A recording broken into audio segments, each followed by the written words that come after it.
월든의 저자이자 사상가인 헨리 데이빗 소로우는 자기 자신과 잘 노는 사람이 진정 성숙한 사람이라고 했다.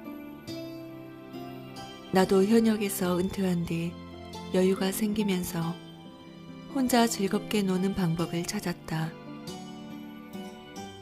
온전히 내가 하고 싶은 것만을 하며 기분 좋게 살기 위해 기분 좋은 습관을 만들었다. 아침에 일어나면 기도로 시작한다.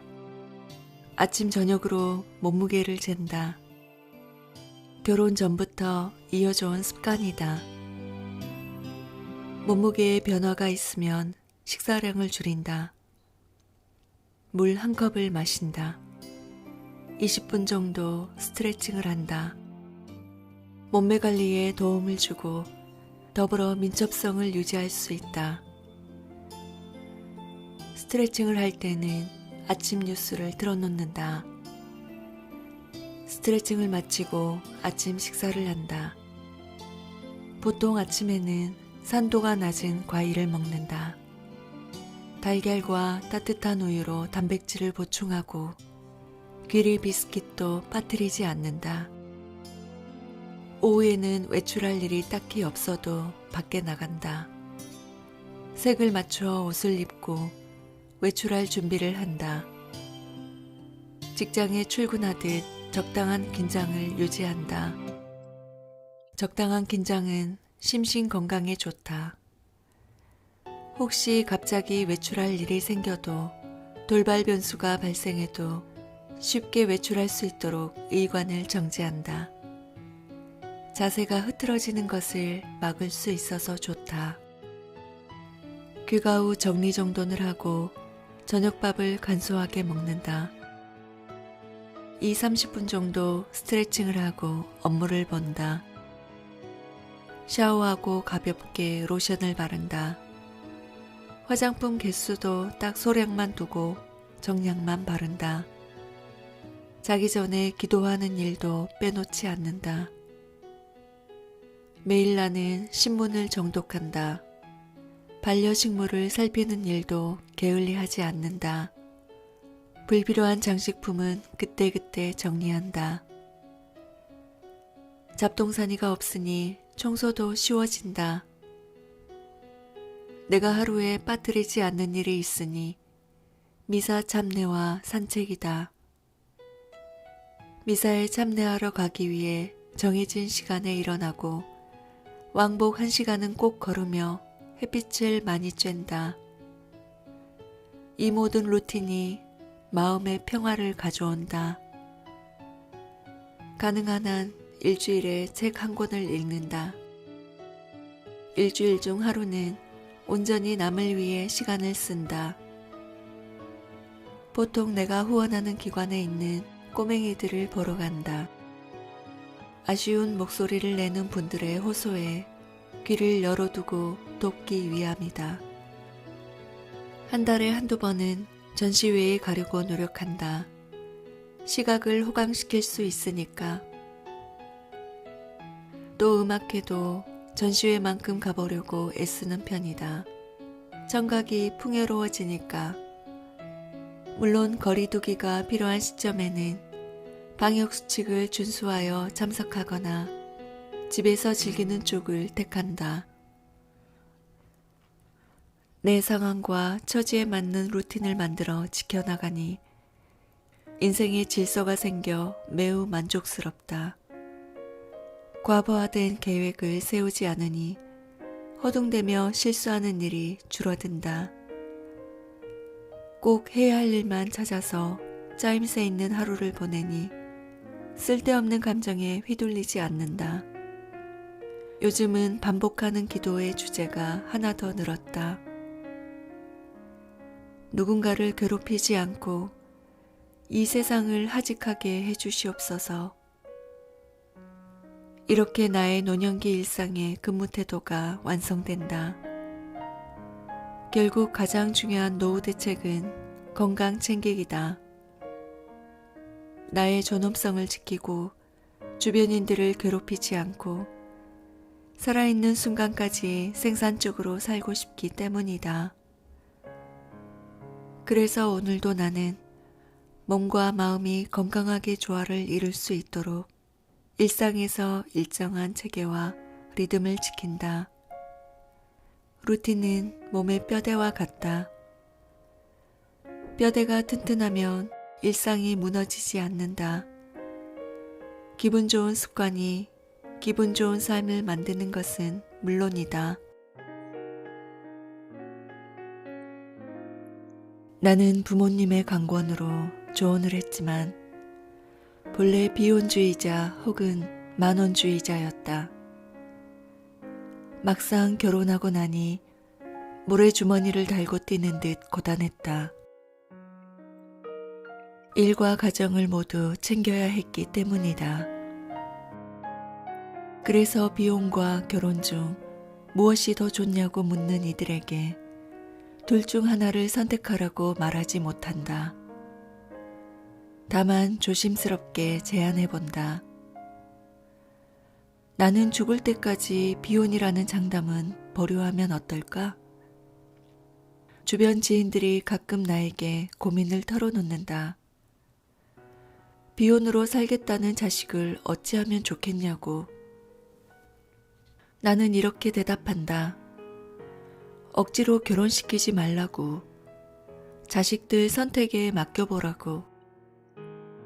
때로는 불행한 결혼보다 행복한 비혼이 낫다고. 때가 되면 자식들이 알아서 선택할 거라고. 요즘 젊은이들은 견문도 넓고 지혜롭다. 그래서인지 여러 가지 이유로 비혼을 선택한다.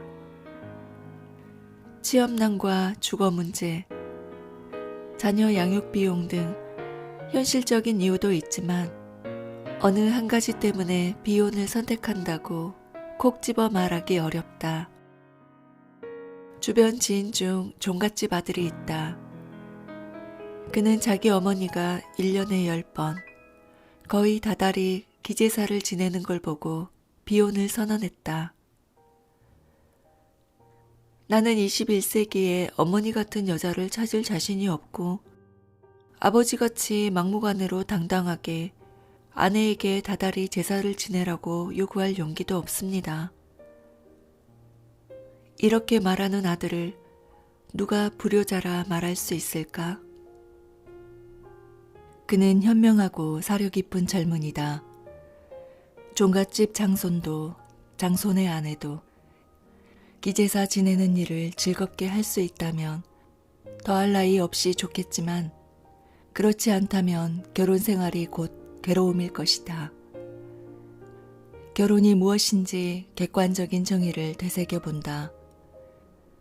특정한 이성을 만나 그 이성과만 성생활을 하고 자식을 낳아 가정을 꾸리겠다는 선언 아닌가? 또는 서로 사랑하는 두 사람이 만나 자식을 낳지 않고 평생을 살겠다는 결정 아닌가? 이렇게도 중요한 일생일대의 결정인데 누가 이래라 저래라 말할 자격이 있을까? 우리는 지구 한 귀퉁이에 초대받아온 생명체다. 종족 보존의 목적을 달성하러 온 생명체가 아니다. 그러니 열심히 생명을 누리며 살다가 떠나면 그만이다. 무엇 때문에 자신이 왔다 간 흔적을 남겨야 하는가? 내가 선택한 방식대로 살도록 나를 내버려 두세요. 지구상에 사라진 문화, 종족, 국가가 얼마나 많은데요. 비혼주의자가 이렇게 말한다면 국가는 어떻게 말할 것인가? 결혼율과 출산율이 감소하여 우리나라가 멸망할 운명에 처해 있다고 하자 그 운명의 책임을 어찌 젊은이들에게 떠맡길 것인가? 종족 보존, 결의 사랑 같은 막중한 책임과 의무를 젊은이들에게만 지우고 싶지 않다.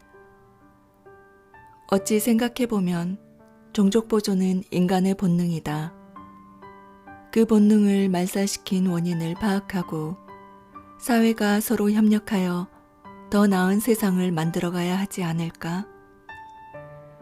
비혼주의자들에게 꼭 묻고 싶은 이야기가 있다. 긴 인생을 어떤 여정으로 채울 것인가? 어떤 경험을 하며 살아갈 것인가? 삶의 목표는 확실한가? 수도자들처럼 이타적으로 살기 위해 비혼을 선택하는 삶을 나는 존중하고 존경한다. 나는 비혼주의자들에게도 이렇듯 확고한 철학이 있냐고 묻고 싶다. 비혼주의자들에게 해주고 싶은 이야기가 있다. 비혼, 결혼, 둘 중 하나만을 정해두지 않길 바란다. 사랑하면서 함께 살고 싶은 사람이 생겼는지, 사랑하면서 행복하고 싶은지 여기에 집중하면 좋겠다. 혼자 살아도 좋고 함께 살아도 좋다. 그게 꼭 결혼일 필요는 없다. 다만 자식을 낳아 소중하게 기르는 경험은 그 무엇과도 비교할 수 없을 정도로 귀한 일이다. 얼마 전 작고한 프랑스의 불세출한 패션 디자이너 피에르 가로댕도 이렇게 말했다. 자식을 가져보지 못한 게 가장 후회스럽다. 하지만 자식을 낳아 책임지고 보살필 자신이 없다면 자식을 낳지 말아야 한다. 나의 불행을 자식에게 전염시키지 말아야 하니까. 피에르 가르댕이 한 말을 입 밖으로 꺼내기 전에 나 자신을 되돌아보며 반성부터 해본다. 나, 그리고 우리 사회의 어른들이 젊은이들의 종족보존 본능까지 억제하게끔 세상을 망친 건 아닌가 하고.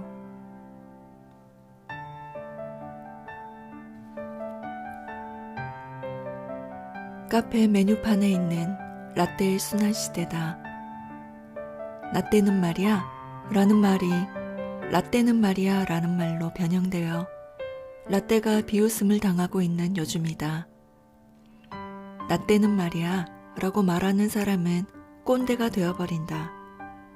꼰대는 나이와 권위를 앞세워 아랫사람들에게 군림하려는 연장자, 기성세대, 어른, 선생님 등을 풍자한 은어다. 지하철에서 두 다리를 쩍 벌리고 앉은 아저씨. 막무가내로 자기 말만 하는 아주머니도 꼰대라 불린다. 깡패하고 싸워도 이길 수 있다고 으스대는 중년 남자도 꼰대라는 말을 피할 수 없다. 꼰대의 어원은 정확히 알려진 바가 없다. 조선시대 말에 유럽의 귀족 문화가 일본을 통해 들어왔는데 공작, 후작, 백작, 남작으로 나뉘는 서양의 귀족 서열도 함께 들어왔다는 설이 있다. 이때 백작을 의미하는 프랑스어 꽁떼의 발음이 일본식으로 바뀌어 꼰대가 되었다는 의견이다. 그런가 하면 번데기의 영남 사투리 꼰대기가 어원이라는 견해도 있다. 내가 꼰대라는 은어에 관심을 갖게 된 이유는 이제 내가 꼰대라고 불리는 나이가 되었기 때문이다. 예전에는 당연히 나이가 많은 사람을 어른이라고 여겼다. 어른은 공경과 신뢰의 대상이었고 힘든 상황에서 지혜와 해결책을 제시해주는 존재였다. 곁에만 있어도 푸근해지고 매달리고 싶고 거친 풍파를 막아주는 울타리 같은 존재였는데 언제부턴가 거추장스러운 존재로 전락했다. 어쩌다 나이 든 사람들이 이 지경이 되었을까? 기성세대는 젊은이들을 찍어 누르려 하고 젊은이들은 기성세대를 고리타분하게 여기기 때문이다. 그렇다면 기성세대가 먼저 양보하는 수밖에 없다. 경험과 연륜이 쌓인 쪽에서 말을 거는 게 더 쉽지 않은가? 기성세대가 젊은이들과 수평적인 관계를 유지해야지. 수직적인 관계를 유지하려고 목에 힘을 주기 시작하면 꼰대가 된다. 나 때는 말이야 라고 말하는 사람을 보면 그래서 어쩌라고요? 라고 묻고 싶어진다. 기성세대는 나 때는 말이야 라고 이야기하며 젊은이들의 일에 참견하지 않았으면 한다. 내가 했던 노력을 그들에게 강요하지 말았으면 한다. 그들은 그들의 길을 알아서 갈 것이다. 대신 통찰력, 포용력, 예견력, 측은지심 같은 능력을 배양하는데 기성세대 스스로가 먼저 집중하면 어떤가. 언제든지 젊은이들이 아쉬운 게 있어 손을 내밀 때 아무 말 없이 손을 따뜻하게 잡아줄 수 있는 사람이 되는 것. 그것이 꼰대라는 말 대신 어른이라는 말을 들을 수 있는 유일한 방법인 것 같다. 장유유서의 의미를 잘 이해하고 계승했으면 한다. 아랫사람이 윗사람에게 복종하는 의미로 이 말이 사용된다면 구시대적이다. 윗사람이 아랫사람에게 본보기가 되고 아랫사람은 윗사람의 좋은 점을 보고 이를 자신도 기꺼이 따르는 의미로 사용하는 것이 좋지 않을까? 위계질서가 완고하면 사회는 경직되고 위계질서가 파괴되면 사회는 무너질 것이다.